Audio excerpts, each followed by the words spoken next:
Donc, avec plaisir, nous accueillons aujourd'hui l'Oustaz Hakim Badawi. Donc, c'est lui qui va nous parler aujourd'hui. فليتفضل مشكورا. أقف مع الأذان 17 هكذا؟ 3 دقائق طبعا معليش اليوم حالة خاصة. طيب إن شاء الله. تفضل. بارك الله فيك. الحمد لله الحمد لله الذي علمنا ما لم نكن نعلم وكان فضل الله علينا عظيما والصلاة والسلام على من بعثه الله تعالى بين يدي الساعة بشيرا ونذيرا وداعيا إلى الله بإذنه وسراجا منيرا وعلى آل بيته الذين أذهب الله عنهم الرجس وطهرهم تطهيرا وعلى صحابته الكرام الذين عرفوا الحق فتمسكوا به وما بدلوا تبديلا وعلى من عرف قدرهم وصار على نهجهم إلى يوم يجعل الولدان شيبا.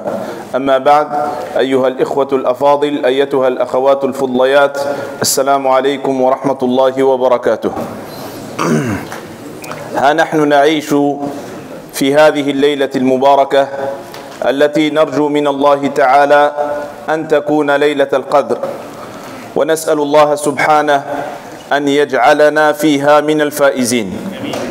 هذه الليلة التي ذكرها الله تعالى في القرآن ليلة القدر أعلى الله تعالى شأنها، وأخبرنا المولى سبحانه وتعالى بسبب هذا الشأن العظيم، حيث قال سبحانه: إنا أنزلناه في ليلة القدر. Chers frères, honorables sœurs, assalamu alaikum wa rahmatullahi wa barakatuh. Nous vivons cette nuit qui est la 27e nuit du mois béni de Ramadan. Et nous espérons, nous ne savons pas, mais nous espérons que cette nuit soit la nuit de l'Qadr, que l'on peut traduire par la nuit de la grande valeur ou la nuit du destin ou de la destinée. Cette nuit a une place considérable chez les musulmans, chez les croyants et les croyantes. Pourquoi ? Parce qu'Allah Azza wa Jal a révélé une sourate complète qui parle de cette nuit. Et Allah Azza wa Jal, dès la première ayah, va nous expliquer quelle est la raison de cette nuit. Parce qu'Allah Azza wa Jal, huwa al-alim al-hakim. Il est sage et c'est lui l'omniscient. La abatha fi khalqillah. Tout ce qu'Allah Azza wa Jal fait, il ne le fait pas au hasard. Chaque chose est à sa place. Alors pourquoi est-ce qu'Allah Azza wa Jal a élevé cette nuit sur toutes les nuits de l'année? Dans la première ayah de Surat Al-Qadr, Allah nous dira: Inna anzalnahu fi laylatil qadr.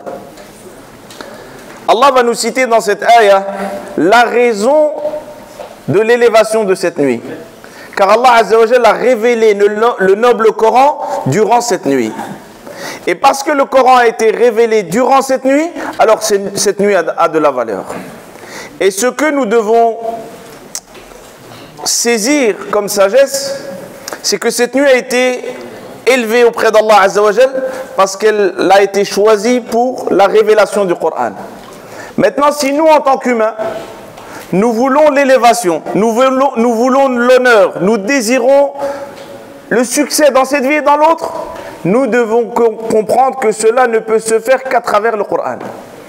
ولهذا يقول الحق سبحانه: لقد أنزلنا إليكم كتابا فيه ذكركم أفلا تعقلون. لقد أنزلنا إليكم كتابا فيه ذكركم. قال ابن عباس رضي الله عنهما: أي فيه شرفكم. شرفي وشرفك مهما كنت كبيرا صغيرا رجلا امرأة، شرفنا في القرآن. ومن أين له هذا؟ من قوله تعالى: وإنه لذكر لك يا محمد، وإنه لذكر لك ولقومك، وإنه لشرف لك يا محمد أن اختارك الله سبحانه وتعالى لختم الرسالات، وهو شرف لقومك. هذو العرب اللي كانوا ما يسواوش، ما كانت عندهم قيمة، باش ربي يرفعهم بالقرآن. وقد أخبر النبي صلى الله عليه وسلم بذلك حيث قال إن الله بالتأكيد إن الله يرفع بهذا الكتاب زيد أقواما بالنكرة أي قوم في أي زمن في أي مكان أي قوم رفع القرآن إلا وتأتيه الرفعة من الله تعالى. وإذا ربي رفعك ما كيش لي هبطك. إن الله يرفع بهذا الكتاب أقواما ويضع به آخرين. وقرأوا التاريخ تاع الأمة الإسلامية وتاع قرأوا من زمن النبي صلى الله عليه وسلم إلى يومنا هذا. وقراءة التاريخ مهمة لأن فيها العبر. ورحم الله من قال اقرأوا التاريخ إذ فيه العبر ضل قوم ليس يدرون الخبر. قرأ التاريخ وشوف وش قالوا أهل التخصص. أي زمن أي بلاد أي دولة رفعت القرآن إلا ورفعها الله. وقتاش المسلمين نزلوا لما ما بقاوش يعطيوا قيمة للقرآن. Et notre honneur se trouve dans le Coran. Quand on dit que notre honneur se trouve dans le Coran,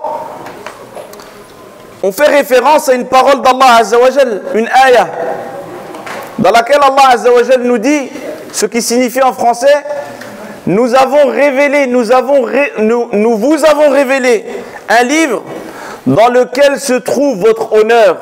Puis Allah pose une question, pas pour que l'on réponde, mais pour que l'on réfléchisse. Puis Allah dit « Afala ta'qiloun » ne réfléchissez donc pas. Est-ce que vous ne réfléchissez pas? Parce que vous cherchez votre honneur dans tout, sauf dans le Coran. Une fois, je parlais avec une personne âgée, rahimahullah ta'ala.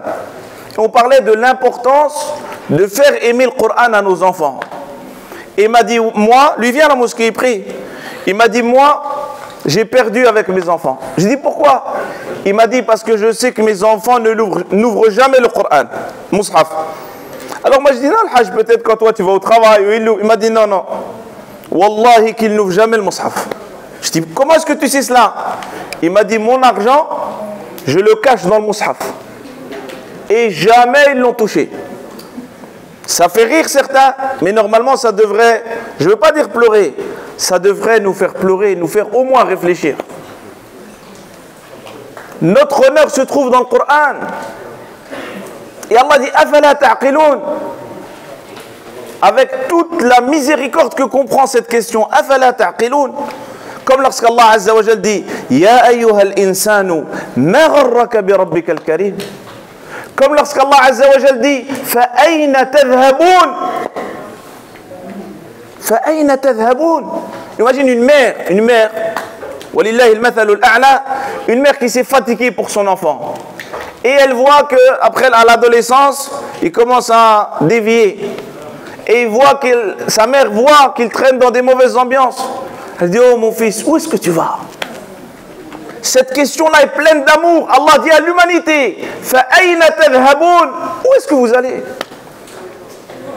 Sans le Coran, nous courons à notre perte. Et le prophète sallallahu alayhi wa sallam a dit, Inna Allah, avec le ta'kid, certes, Allah élèvera par ce livre certains gens. Peu importe l'endroit, peu importe l'époque. Il y a des gens qui étaient avec Rasulullah sallallahu alayhi wa sallam qu'Allah n'a pas élevé.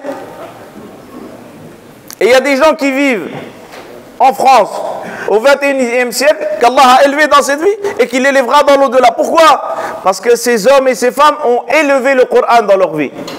Inna Allah yarfa'u bihadha al-kitabi aqwaman. Allah est juste. Qui est-ce qu'il va élever? Toutes celles et ceux qui ont élevé le Coran. Wa yada'u bihi akharin. Et Allah laissera. Et ça c'est le pire châtiment. Si Allah Azza wa Jal te laisse ou il me laisse à nous-mêmes. Ya hayyu ya qayyum min ad'iyati an-nabi sallallahu alayhi wa sallam. Ya hayyu ya qayyum bi rahmatika astaghith aslih li sha'ni kullah zid wa la takilni ila nafsi tarfat 'ayn. Et lisez l'histoire. Et il est très important de lire l'histoire. Et tous les savants de l'islam ont des ouvrages dans l'histoire. l'imam al-Bukhari, l'imam al-Tabari, rahmatullahi ala al-Jami', ils ont tous des ouvrages d'histoire. Parce que connaître l'histoire, c'est avoir des repères. Une communauté qui ne connaît pas son histoire, elle vivra, comme disait Ibn Badis, rahimahullah ta'ala, entre le rêve et le cauchemar. Et c'est ce que nous vivons aujourd'hui, en majorité les musulmans. Parce qu'on rêve, nous. Hein. Nous, on rêve, on fait rien, et on dit on est les meilleurs. On est les meilleurs dans quoi? Allah, lorsqu'il a dit vous êtes la meilleure communauté, il a donné des conditions. Si on remplit ces conditions, nous serons les meilleurs. Mais si on les délaisse, nous ne serons plus les meilleurs. Lisez l'histoire de la communauté musulmane et vous verrez qu'à chaque moment où la communauté musulmane a élevé le Coran, Allah l'a élevé. Et à chaque fois que la communauté musulmane a tourné le dos au Coran, Allah l'a laissé à elle-même. Et c'est le message que je veux partager avec vous, mes frères et mes sœurs, aujourd'hui. Le Coran, il est venu, pas pour qu'on pleure. Aujourd'hui, dans la tête de beaucoup de musulmans, le Coran, c'est pour qu'on pleure. C'est vrai ou pas? C'est vrai? Il y a beaucoup de musulmans. Comment ils jugent l'imam? تقول له هذا فقيه مزيان علاش بكانا واش القران ربي ينزلو غير باش نبكيو يلا ونبكيو حنا من دابا حتى للصبح نبكيو يلا نبكيو واش غادي نبدلوا شي حاجه في هذه البلاد ولا في العالم البكاء لا يكفي واش خصنا هذا القران يكون في حياتنا. Aujourd'hui, il y a même des gens qui cherchent les mosquées où l'imam pleure beaucoup. C'est vrai ou pas? Ils cherchent, hein? Ils cherchent la mosquée où l'imam il pleure, il faut qu'il pleure. Et ils vont juger la qualité de l'imam pas par rapport à son savoir. À combien de gens sont tombés dans les pommes? Une fois, il m'a dit, oh le cheikh là, subhanallah, les femmes elles tombent dans les pommes. Elles tombent, elles tombent, elles tombent. C'est quoi? C'est un concert? Qu'est-ce qui se passe? Et vous savez pourquoi il ne faut jamais se moquer de quelqu'un dans l'islam? Beaucoup les gens de Sunna, ils se moquent de Shia. Et ben ils disent ouais, ils se tapent dans leur mosquée, ils font n'importe quoi. Ben aujourd'hui, dans certaines mosquées, c'est comme ça. Toi, tu rentres, c'est la prière ou qu'est-ce qu'ils sont en train de faire ces gens-là? Waouh, qu'est-ce qui se passe? C'est pour ça qu'Allah a relevé le Coran. Est-ce que c'est le but de... Écoute, comprenez bien ce que je dis. Si tu pleures, l'imam il peut pleurer, il n'y a pas de problème. Ça rentre dans le khushu'. Mais que ça devienne le but ultime. On veut pleurer. Et après, si on pleure, ça change quelque chose. Allah a révélé le Coran pour que nous changions. Le Coran, c'est quoi? C'est un livre qui est venu changer l'humanité. C'est le dernier livre qu'Allah a envoyé à l'humanité pour changer. Pour qu'il devienne meilleur. Il y a dans le Coran la meilleure manière d'adorer Allah et de se comporter dans tous les domaines de la vie. Inna hadha al-Qur'ana yahdi lillati hiya aqwam. Certes, ce Coran guide vers ce qu'il y a de plus droit, vers ce qu'il y a de meilleur dans tous les domaines. Dans la croyance, dans le relationnel, dans le social, dans l'économie, dans toutes les branches de la vie. La meilleure façon d'être, c'est la façon du Coran. Et c'est pour cela que nous devons nous attacher au Coran. Nous avons vécu pendant presque un mois, et maintenant Ramadan va passer. Mais le gagnant et la gagnante est celui qui, après Ramadan, a une nouvelle attache avec le Coran. Il y a des gens qui ne lisaient pas le Coran. Ils ne lisent pas. Quand est-ce qu'il lit le Coran dans sa vie? 2 fois. Le jour où il veut se marier, pourquoi il dit le Coran? Il dit, allez, Cheikh, yallah, donne-le al-Fatiha. Tu veux quoi? Il veut juste faire un câlin à sa femme, c'est tout. Tu lui dis, ça veut dire quoi? Iyaka na'budu wa iyaka nasta'in. Ibn al-Qayyim, rahimahullah, écrit un livre de 3 volumes sur Iyaka na'budu wa iyaka nasta'in. Mais lui, ça ne l'intéresse pas. Il veut se marier, c'est tout. Et le deuxième jour, quand il dit, Cheikh, viens lire le Coran, c'est quand? Quand le papa est mort. Allez, lis le Coran, comme ça on partage l'héritage. Mais le Coran, ce n'est pas pour ça. C'est un livre de réforme. Dès la première ayah, Allah a voulu que les Arabes en premier et l'humanité changent. Les Arabes, parce que c'est les premiers à être autour de Rasulullah sallallahu alayhi wa sallam. La civilisation arabe est une civilisation écrite ou orale? À la base, c'est une civilisation orale. Majoritairement orale. Certains écrivaient. Le premier ordre, c'est quoi? Iqra, lis. Alors que c'est des gens qui apprenaient des vers et des vers de poésie que de manière orale. Il n'y avait pas de traces, ou très peu plutôt pour être plus juste, très peu de traces écrites. Dès le premier ordre, Allah demande à ce peuple en premier de changer. Et maintenant le Coran, est-ce qu'il a changé ma vie? Combien de fois on a pris Tarawih? Ça fait combien d'années qu'on prie Tarawih? Mais le but, c'est mon changement. Il faut que moi, je vive selon le Coran. Il faut que moi, ma manière d'agir soit en accord avec ce qu'Allah a révélé dans le Coran. Ya ayyuhalladhina amanu, la tuqaddimu bayna yaday Allahi wa rasulih.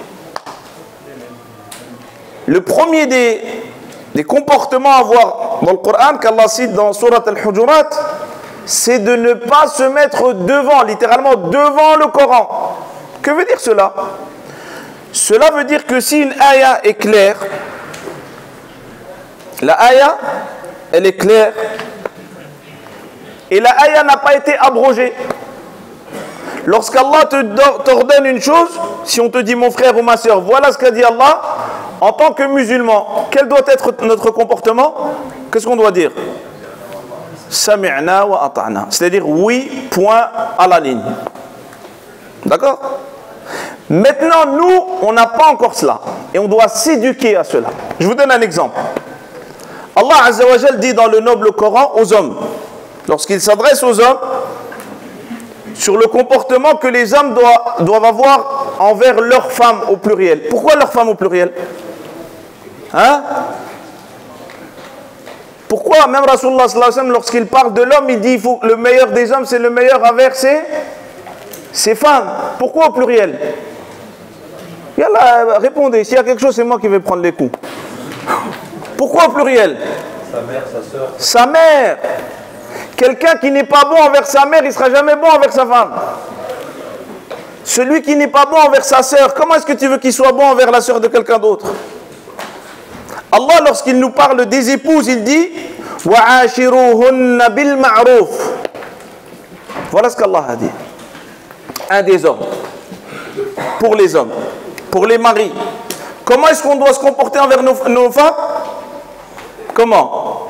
Avec al-ma'rouf. Al-ma'rouf, c'est ce qui est convenable. Et le convenable change. Il y a les bases du convenable qui ne changent pas. Et il y a d'autres choses qui changent en fonction de l'époque et de l'endroit.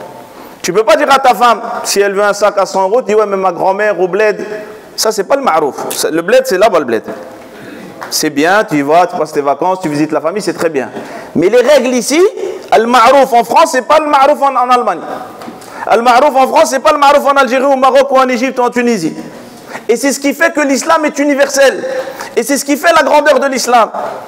Allah nous dit de nous comporter avec nos femmes de la meilleure des façons. Est-ce que nous, les hommes, on accepte ou pas? Normalement. Mais nous, quand on dit ça, un homme qui se comporte bien avec sa femme, que vont dire la famille? Ah. Elle lui a fait un suhour, il a mangé un gris-gris, ouais, elle est partie à Barbès, elle a ramené quelque chose, de toute façon, elle va au bled, elle revient. C'est-à-dire, pour nous, l'homme, c'est qui l'homme? L'homme, c'est celui qui est méchant. L'homme, c'est celui qui critique sa femme, celui qui la dénigre, celui qui lui manque de respect.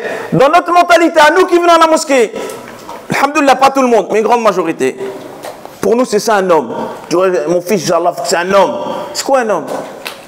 Rasulullah sallallahu alayhi wa sallam, c'était le meilleur des hommes ou pas? Le meilleur des hommes. Kana khuluquhu al-Qur'an. Moi, le conseil que j'ai envie de partager avec vous ce soir, c'est que la communauté musulmane, chacun, il faut qu'on se concentre sur nous-mêmes. Il faut qu'on se concentre plus sur nous-mêmes. Parce qu'on pense souvent que si on est dans cet état, c'est à cause des autres et des autres et des autres. Et du coup, on s'oublie. C'est pour ça, dans Laylat al-Qadr, on pose, on fait beaucoup de dua grâce à une femme. C'est vrai ou pas? C'est la seule sahabiya parmi tous les sahaba. Regardez l'intelligence de cette femme. C'est la seule qui a dit, Ya Rasulallah, si je coïncide avec Laylat al-Qadr, quel dua je dois dire?